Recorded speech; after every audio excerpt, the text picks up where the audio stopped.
Ms. Heard, you're talking about Mr. Depp running away from you at the first sign of trouble, aren't you? No, I'm recognizing the clues at this point. When he would run away at the first sign of trouble, often that was a clue for me to know that he was back using again and that we were about to enter the next phase of the cycle. And you describe his running away from you as the monster, right? That wasn't what was a monster. The monster is the man who beat me up. The running away was just attached to that. It was a sign, a signal to me, as a clue, as somebody trying to put together clues that we were entering into that phase. But in these messages, Ms. Heard, Exactly. the monster isn't Mr. Depp doing drugs, is it? It was always the man who did drugs and beat me up. Yes, that's always been the monster. That's not what you're saying in these messages. That is exactly what I'm saying in the messages. You don't describe Mr. Depp being violent, do you? I do not describe that in this text message, no. So it's a cowardly monster this time. No. Okay. And going down the page, you write a long series of text messages to Mr. Depp that don't get a response. Is that correct?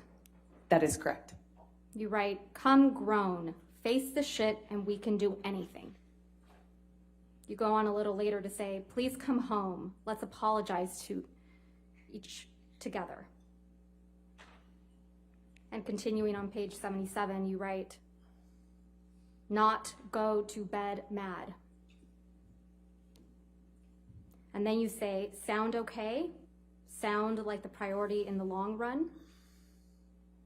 Come home. Don't be the monster. Be the man. Please. Please call me.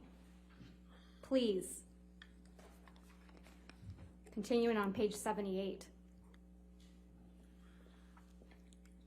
You write, "I don't want the monster. I need my man. I need to talk to you. Please, Johnny. Don't force me to be something else to you. This is taking me for granted and I can never stop before this turns into something far darker." Describing yourself in that text message, right? The exact opposite. I'm trying to interrupt him starting a new cycle where he starts using again. He's not responding to you, Ms. Heard. Yeah, that's why I'm trying to desperately stop him. "Please answer the phone," you say. "Doesn't this mean anything to you?" And it goes on. And I won't read all these messages, but you're saying, "Please answer," over and over again. Right? It was very important to me.